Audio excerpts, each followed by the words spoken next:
Pasado también a esta hora Carlos Anderson, congresista no agrupado, ahora congresista Anderson. Muy buenas noches y bienvenido como siempre. ¿Qué tal? ¿Cómo estás, Mávila? Un placer. Empecemos por los temas en los que usted es especialista. El día de hoy la Comisión de Economía aprueba, o mejor dicho, empecemos por lo que aprobó el Pleno. Finalmente se acordó ya exonerar del IGB a una serie de productos que componen la canasta básica familiar. Usted no ha estado de acuerdo desde el inicio de esa medida. Explíquenos las razones de su insistencia. ¿Por qué cree que esto no conduce a nada?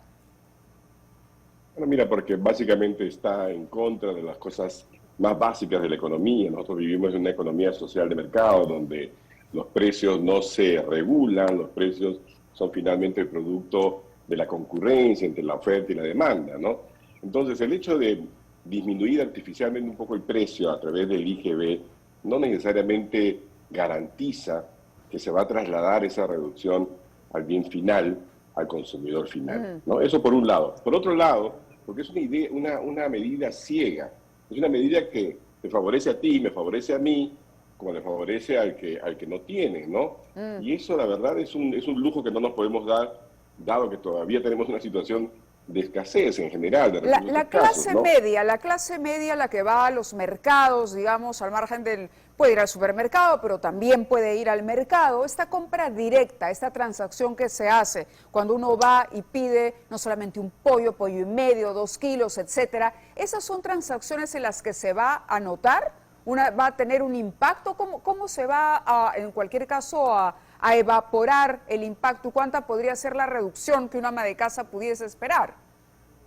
La verdad es que no lo sé, pero no creo que mucho. En todo caso, el precio podría haber bajado, como ha pasado. Si tú miras el precio del pollo de los últimos 4 meses, vas a ver que en algún momento estaba en 9, después bajó, después subió un poquitito.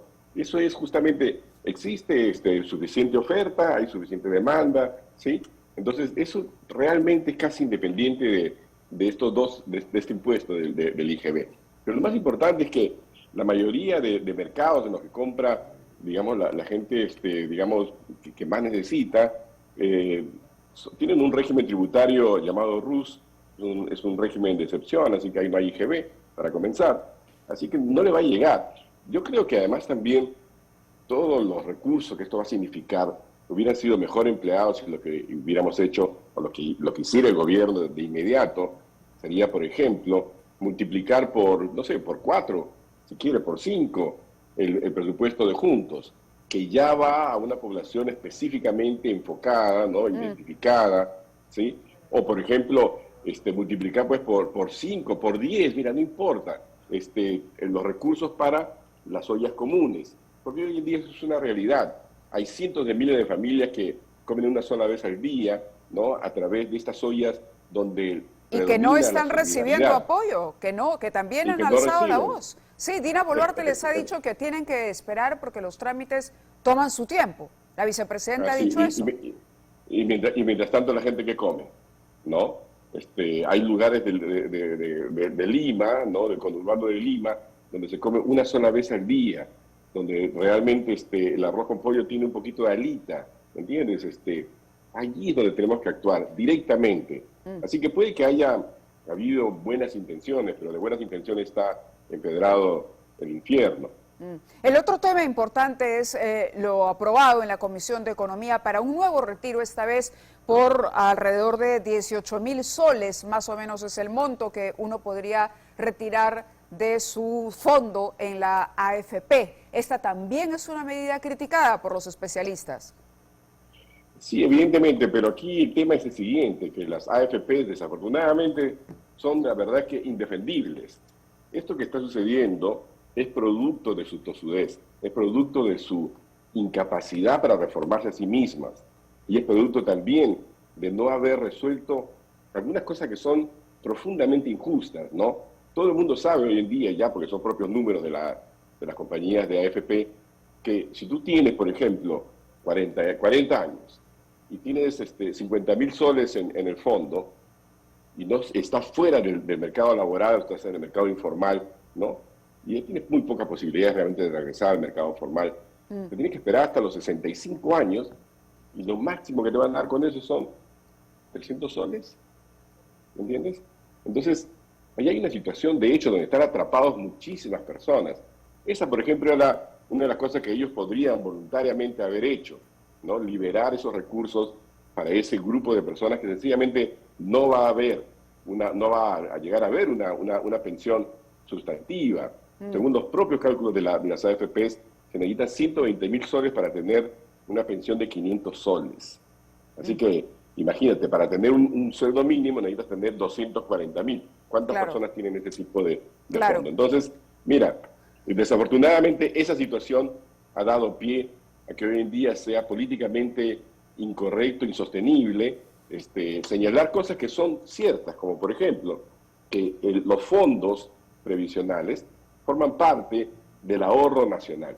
Y el ahorro nacional es indispensable para poder generar inversión, empleo. Pero claro, esa parte es muy técnica y eso no se ve. No se llega a comprender.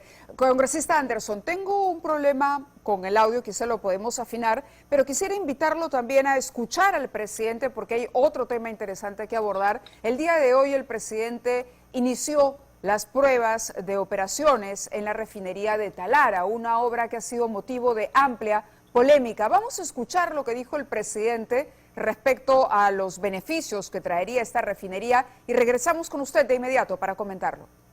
Con todo gusto. Poner en marcha la nueva refinería de Talara es un paso concreto para recuperar la soberanía de los recursos y avanzar en una industrialización en beneficio del país. Y con ello, recuperar la dignidad necesaria para engrandecer esta patria. Hoy el gobierno del pueblo ha decidido recuperar y reimpulsar el petróleo para todos los peruanos. Debemos centrarnos en sacar adelante nuestra patria. Es el momento de demostrar madurez y poner por encima de todos los grandes problemas que tiene este país, poner por encima al Perú, darle sus soluciones inmediatas. Hagamos eso por el bien de la patria. Y esta patria que necesita que sus hijos la rescatemos. ¡Viva Talara! ¡Viva Petroperú! ¡Viva Piura! ¡Viva todos los peruanos! Y bueno, yo decía que es una obra altamente polémica, una obra que ha tomado mucho tiempo y que empezó durante el gobierno del expresidente Ollanta Humala. Así es. Mira, la verdad es que me da tanta pena escuchar al presidente. Yo no sé quién describe el discurso, pero lo que acabo de escuchar es una colección de mentiras, de medias verdades y de afirmaciones que no tienen ningún asidero con la realidad. Esta es una industria, mejor dicho, esta es una inauguración que debería habernos dado un poco de vergüenza. Tendría que haberlo hecho, pues qué sé yo, a las 4 de la mañana, cuando no hay nadie, ¿ya? Porque esta es una inversión de 7.000 millones de dólares, ¿ya? Que es en una industria del pasado. Nosotros no somos un país productor de petróleo, pues. Casi importamos para poder completar nuestra necesidad. ¿Y qué va a refinar Talara, entonces? Parte del petróleo importado, un poco parte del petróleo pesado que nosotros tenemos, pesadísimo, ¿no? Además también, fíjate, para poder hacer esa inversión, Petroperú se ha endeudado 4.300 millones de dólares, que gracias, o mejor dicho, por culpa de un mal nombramiento del presidente, al poner como gerente general al señor Hugo Chávez, que realmente se creyó lo que decía su nombre, y actuó de manera dictatorial, y hizo y deshizo, y se ha hecho, pues, como tú sabes, una serie de licitaciones medias extrañas que están siendo investigadas hoy en día, ¿no? Pero gracias o por culpa de todo eso, Petroperú perdió su grado de inversión. Eso significa de inmediato mayores pagos de intereses sobre esa deuda de 4.300 millones de dólares y llevó además también a una rebaja de la calificación de la deuda soberana del Perú. Entonces el costo ha sido demasiado alto. Como digo, si me hubieran dicho, pues mira, hemos construido Talara, ¿verdad? Y alrededor hemos construido una serie de cosas que van a dar lugar a convertir en un verdadero polo de desarrollo. Pero ahí juntito en Talara o en Sullana no hay agua. No hay agua. ¿Me entiendes? Ni siquiera servicios básicos se han podido hacer. ¿Acaso han creado, pues, no sé, una nueva ciudad de Talara alrededor para que lleguen los ingenieros y se queden allí y haya nuevo mercado, etcétera? No, va a pasar lo que ha pasado en el pasado, que son ingenieros que viven en Lima, etcétera, que van, se regresan el fin de semana. Yo no veo realmente que hayan construido ningún polo de desarrollo, me da pena, porque con esos 7.000 millones de dólares hubiéramos podido construir la carretera digital más grande del Perú, de América Latina. De acuerdo, un problema también en la focalización de las inversiones del Estado, sin duda. Gracias, congresista Anderson. Esto, por supuesto, Un placer. Sin que hayamos puesto, pero vale la pena comentar, el presidente hacía alusión a la expropiación de la Occidental Petroleum en su momento y decía que finalmente hoy, desde el año 68, 69 a la fecha, finalmente, gracias a la refinería de Talara, a este proyecto, el Perú recupera su soberanía petrolera o algo así.